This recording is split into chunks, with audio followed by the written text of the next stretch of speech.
اگر 72 ہوئے تو دربان حسین میں شامل ہوں گے. ہم تو یہاں تھے بھی نہیں کہ اگر میں جیل چلا گیا. اور 30 تاریخ کو ہماری بڑی اہم پیشی ہے. مجھے تو شک ہے کہ یہ 172 ممبر کی اکثریت بھی ثابت کرنا بڑا مشکل ہو جائے گا. اور عاصم منیر صاحب سے میں ذاتی ہاتھ جوڑ کے درخواست کر چکا ہوں. ندیم انجم صاحب سے کر چکا ہوں. 9 مئی میں 68 کیسز میں ہوں جی. آپ مجھے بتائیں ایک شیخ رشید بیک وقت دنیا کا کوئی نظام بتائیں کہ ایک شخص 68 جگہ پر 9 مئی کو کس طرح موجود ہوتا ہے. اور ویسے ہی پھر رہے ہیں مری میں چہل قدمی 4-4 5-5 دن سے کر رہے ہیں. یہ آپ ووٹ لینے جائیں گے یا تو الیکشن والے دن غش پڑے گا لوگوں کو یا حش پڑے گا. 9 تاریخ تک 9 دسمبر وہ الیکشن شیڈیول کا بھی دن ہے میرا خیال ہے 7 8 یا 9. اصل ہمارا کیس جو ہے وہ جسٹس جناب چودھری عبدالعزیز صاحب کی عدالت میں 30 تاریخ کو لگا ہے, جس میں سارا پتہ لگ جائے گا کہ ہم پہ ٹوٹل کتنے 68 کیسز ہیں یا 72 ہیں. تو ہم تو اگر 72 ہوئے تو دربان حسین میں شامل ہوں گے. ہم تو یہاں تھے بھی نہیں. اور یہ دوسری مرتبہ سرکار نے تاریخ لی ہے, کیونکہ میں سارے ملک میں یہ بات کہنا چاہتا ہوں, سارے ملک میں, کہ 12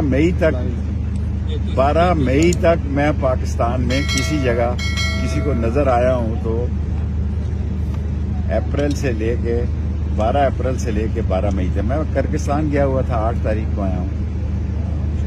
اور جہاں تک الیکشن کا تعلق ہے انشاءاللہ تعالی اللہ کو منظور ہوا, ہم ہمیشہ پہلے بھی 60 61 62 سے نامینیشن دیتے تھے, جو اب 54 55 اور 56 ہو گئے ہیں, اور 2 حلقوں میں لڑتے تھے. اور یہ میں کہہ چکا ہوں کہ اگر میں جیل چلا گیا اور 30 تاریخ کو ہماری بڑی اہم پیشی ہے تو راشد شفیق جو ہیں وہ پیچھے معاملات کو دیکھیں. شیخ صاحب جو الیکشن کے دن قریب آ رہے ہیں یا وہ اناؤنسمنٹ ہوتی ہے ڈیٹ, تو سیاسی سرگرمیاں بھی تیزی آئی. بلاول بھٹو زرداری کل دبئی چلے گئے. وہ دیکھیں میں زیادہ اہم باتیں اس لیے نہیں کرنا چاہتا. کل میں محلے میں رہا ہوں 3 دن سے.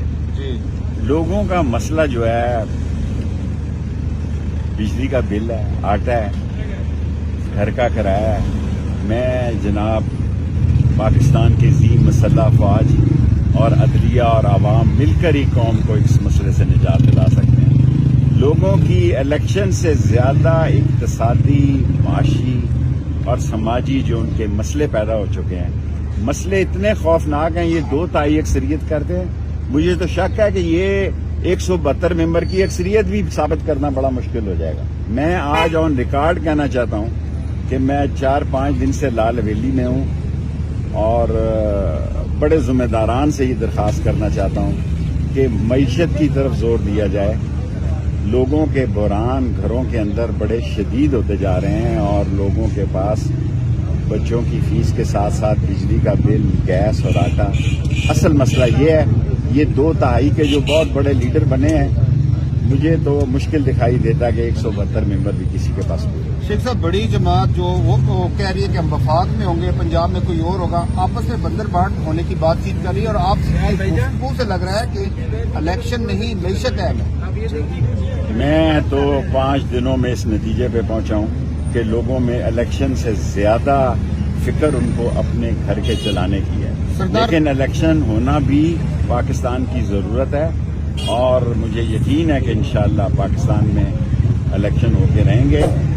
اور الیکشن جو ہے اس سے شاید کوئی معیشت میں بہتری آ جائے, اور یہ سارے کام جو ہیں وہ معیشت سے ہی شروع ہوں گے اور معیشت پر ختم ہوں گے. جو بھی حکومت آئے گی اس کے لیے معیشت بہت بڑا سوالیہ نشان. اچھا شیخ صاحب یہ بتائیں کہ جب آپ چلہ کاٹ کے باہر آئے تو آپ نے کہا تھا کہ 9 مئی کے سانے کے جتنے بھی ذمہ دار کارکن ہیں یا جو نہیں ہیں ان سب کو میں معافی دلواؤں گا. میں دل کی خواہش رکھتا ہوں کہ وہ لوگ جو بے گناہ ہیں, اور عاصم منیر صاحب سے میں ذاتی ہاتھ جوڑ کے درخواست کر چکا ہوں, ندیم انجم صاحب سے کر چکا ہوں کہ جو بے گناہ ایک بورڈ بٹھا دیں, ان کو نکال دیں. ان کے گھریلو حالات بڑے خراب ہیں. اور 9 مئی میں 68 کیسز میں ہوں جی. آپ مجھے بتائیں ایک شیخ رشید بیک وقت دنیا کا کوئی نظام بتائیں کہ ایک شخص 68 جگہ پر 9 مئی کو کس طرح موجود ہوتا. اور میں نے 40 دن چلا صرف اس لیے کاٹا جی کہ میں نے 9 مئی کے خلاف کسی کے خلاف 164 کا بیان نہیں دیا, عمران خان کے خلاف بیان نہیں دیا, اس کے خاندان کے کسی فرد کے خلاف بیان نہیں دیا, اور حلف پہ یہ کہا کہ میں ان کے خاندان کو جانتا تک بھی نہیں ہوں. اور میرا یہ ایمان ہے, ایمان سے کہہ رہا ہوں کہ لوگوں کے مسئلے بڑے شدید ہیں اور جنہوں نے حل کرنے ہیں انہی سے کہہ رہا ہوں. باقی یہ جو ویسے ہی پھر رہے ہیں مری میں چہل قدمی 4-4 5-5 دن سے کر رہے ہیں, یہ آپ ووٹ لینے جائیں گے یا تو الیکشن والے دن غش پڑے گا لوگوں کو یا حش پڑے گا.